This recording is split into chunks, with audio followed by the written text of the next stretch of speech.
बिस्मिल्लाहिर्रहमानिर्रहीम। क्या चाइना की फ़ौज अपने वर्कर्स की सिक्योरिटी के लिए पाकिस्तान आ रही है?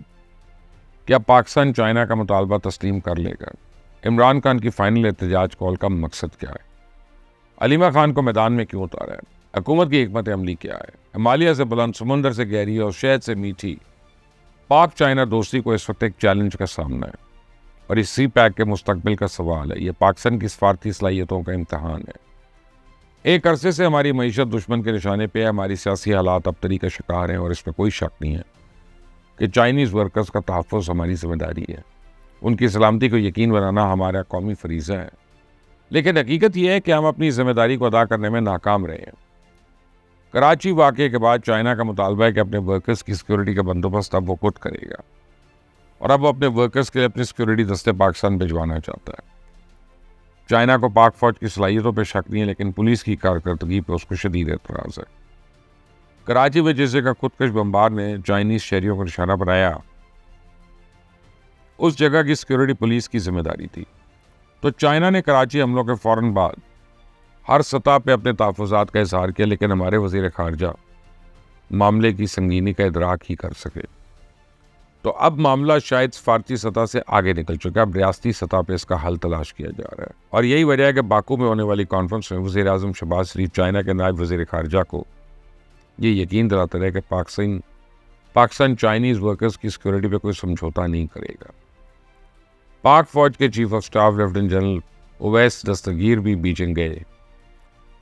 चाइनीज़ फ़ौज के आला हुकाम से इनकी मुलाकातें हुई हैं। सिक्योरिटी ज़राए की जानिब से उम्मीद ज़ाहिर की जा रही है कि ये मुलाकातें नतीजा के साबित होंगी तो चाइनीज़ वर्कर्स की सिक्योरिटी के लिए एक फुल प्रूफ मैकेनिज़्म पर इत्तफाक हो जाएगा और इससे पहले कि देर हो जाए और हमें अपने पुलिस को जदीद तरबियत और टेक्नोलॉजी से रास्ता करना होगा।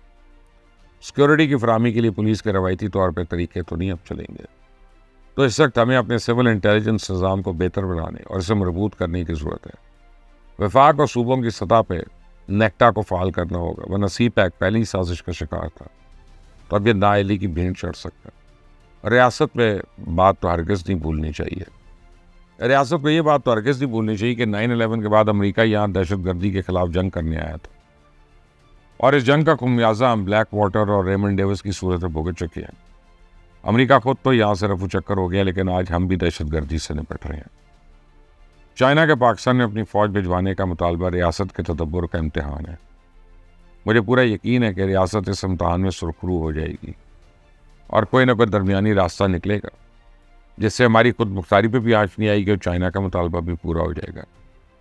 बहरहाल मेरी चुड़ैल ये खबर लेके आई है कि इमरान खान की रिहाई के लिए मौलाना फजल रहमान ने जो कोशिशें की वो नतीजा खेज साबित नहीं हुई हैं।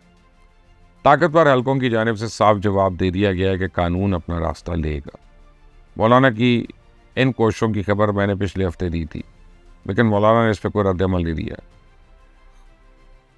जब बड़े घर से जवाब हो गया तब उन्होंने भी कह दिया और जान छुड़ा ली कि वो इमरान खान की रिहाई के लिए कोई कोशिश नहीं कर रहे। अब मैं एक और ख़बर भी आपके साथ शेयर कर लूँ। महमूद अचकज़ई ने भी इमरान खान की रिहाई के लिए बात चलाई थी, लेकिन संगजानी के जलसे में अली मीन गंडापुर ने जो लहजा अपनाया उसके बाद महमूद अचकज़ई मायूस हो गए और खुद ही पीछे हट गए।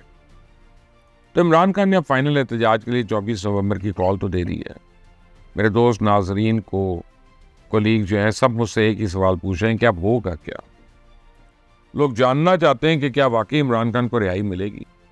तो इससे पहले कि मैं आपको इस सवाल का दो टोक जवाब दूं, मैं जानता हूं कि आपको पिछले 1-2 महीने के दौरान पेश आने वाले अहम वाक़यात याद दिलाते। PTI ने लाहौर, इस्लामाबाद और पेशावर स्वाबी में जलसे किए। नतीजा क्या निकला? अली अमीन गंडापुर लाहौ लश्कर समेत इस्लामाबाद आया। क्या इमरान खान को रिहाई मिली? PTI ने 26वीं आईनी तरमीम को रोकना चाहा, क्या रोक पाई? असद कैसर ने मौलाना फजल रहमान के कंधों पर बंदूक रख के चलाई, लेकिन निशाना ही खता हो गया। शंघाई कॉन्फ्रेंस को सेबोटाज करने की कोशिश की, नाकाम हो गई। हाथ तो यह है कि 15 अक्टूबर के सेमीफाइनल कॉल भी कामयाब नहीं हुई, तब फाइनल कॉल आ गई। तो इस फाइनल कॉल का जवाब भी फाइनल है। फाइनल जवाब यह है कि इमरान खान की रिहाई अभी नसीब नहीं होनी और इसकी पहली वजह यह है कि तोड़ा ग्रुप मुकम्मल तौर पर बेअसर हो चुका है। सहूलतकार अदलिया ने अब फैसलों की वजाहतें जारी करके देख लिया। 26वीं आईनी तरमीम उड़ाने के लिए फुल कोर्ट बुलाने की कोशिश करके देख ली। आईनी और गैर आईनी बेंच का नुकता उठाकर भी देख लिया। लेकिन ना तो वो खुद उससे कोई फ़ायदा हासिल कर सके, ना ही अपने महात्मा को रिलीफ दिलवा सके। तो इमरान खान को रिहाई ना मिलने की दूसरी वजह यह है कि पाक अफवाज में तरक्की और तैनाती का सारा अमल मुकम्मल हो चुका है और अब तक जनरल आसिम मुनीर, साबिक आर्मी चीफ कमर जावेद बाजवा की बनाई गई टीम के साथ काम कर रहे थे।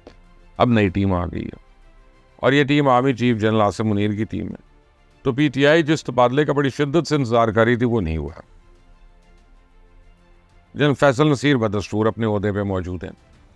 इनके होते हुए इमरान खान की तो रिहाई मुश्किल नहीं, नामुमकिन है। मैंने कल ही आपको बताया था ना कि पीटीआई जलसे में तकसीम वाजे हो चुकी है। मुफाहमत का हामी धड़ा जो है इमरान खान को माइनस करना चाहता है। इस धड़े में कौमी और सूबाई असम्बलियों के दर्जनों अरकान शामिल हैं। ये लोग मुफाहमत के हामी और रियासत से टकराव नहीं चाहते। अब इन अरकान को 24 नवंबर के लिए बंदों का इंतजाम करने का कहा जाता है। इनमें 1-2 अरकान से तो मेरी बात हुई है। उनकी बातों से मुझे लग रहा है कि पीटीआई का फॉरवर्ड ब्लॉक बहुत जल्द आ जाएगा। पीटीआई के ये अरकान असम्बली खुद अपने मुंह से एतराफ़ कर रहे हैं कि इस शो के लिए बंदे इकट्ठे करने की जिम्मेदारी अली अमीन गंडापुर के कंधों पे ही डाली जाएगी। इनकी बातें सुन सुनकर एक बात तो यकीनी नज़र आ रही है कि अलीमा खान अपने पहले सियासी इम्तिहान में बुरी तरह फेल हो जाएंगी। इनको इस एहतजाज की क़यादत इसलिए सौंपी गई है ताकि पंजाब से कारकुनों को बाहर निकाला जाए। लेकिन अलीमा ने लोगों को बाहर निकालने की बजाय चंदा मुहिम शुरू कर दी है। अंदरून मुल्क और बैरून मुल्क बैठे पीटीआई के सारे लिफाफे और यूट्यूबर्स भी इस चंदा मुहिम में उसके साथ हैं। सब माल बटोर रहे हैं, सब जेबें भर रहे हैं। मुझे तब यकीन हो गया कि अली अमीन गंडापुर को एक मरतबा फिर गुम होना पड़ेगा। वो बेचारा पहले 12 अजला पार करके पेशावर पहुंचा था, अब शायद उसे 30-40 ज़िले पार करने पड़ जाए। तो सारे ड्रामे में इमरान खान का असल मकसद सिर्फ इतना है कि वो ट्रंप के आने तक किसी न किसी तरह हुकूमत को एंगेज करके रखे। वो चाहता है कि जनवरी तक पाकिस्तान में कोई ऐसी सूरत हाल पेश आ जाए जिसकी बुनियाद पे वो अमेरिका के सामने दुहाइयाँ दे सके। असल में इसे कोई ऐसा वीडियो क्लिप दरकार है जिसमें रियासती तशद्दुद दिखाया गया हो। वो खून खराबे की तलाश में, लेकिन मेरी चुड़ैल ने मुझे बताया कि ऐसा नहीं होना। पीटीआई के इस एहतजाज को शुरू होने से पहले ही दबा दिया गया। आपको आइंदा 1-2 रोज़ में क्रैकडाउन होता नजर आ जाएगा। अलीमा खान के पास चंदा इकट्ठा करने के लिए वक्त इंतहाई कम है। वो भी गिरफ्तार होंगी। लाहौर पुरसकून रहेगा। कराची और क्वेटा पहले कोई नहीं निकलता, ना निकलेगा। और रियासत के मुखालिफ इस वक्त इमरान खान के साथ हमदर्दी महसूस कर रहे हैं। कायदम टीटीपी पहले ही इमरान खान की हमदर्द है। अब एमक्यूएम लंदन के कायद अल्ताफ हुसैन ने भी इमरान खान की हिमायत कर दी है। भारत और अफगानिस्तान में इमरान खान की हक में आवाज़ें उठाते रहते हैं। तो अब कालदम BLA रह गई है। देखते हैं कि इनकी हिमायत कब तक इमरान की लिए सामने आती है और उसकी रिहाई का मुतालबा करते हैं। ये बात दुरुस्त है कि मौसमियाती तब्दीलियों के लिए हम अकेले तो जिम्मेदार नहीं है। ये भी सच है कि मसला आज का नहीं है बल्कि बरसों पुराना है। मानता हूँ पिछली हुकूमत में किसी मसले को संजीदगी से लिया ही नहीं था, लेकिन यह भी एक हकीकत है कि स्मॉग का बंदोबस्त करने में आज भी हम संजीदा नहीं है। ना हमारी पंजाब हुकूमत, ना भारतीय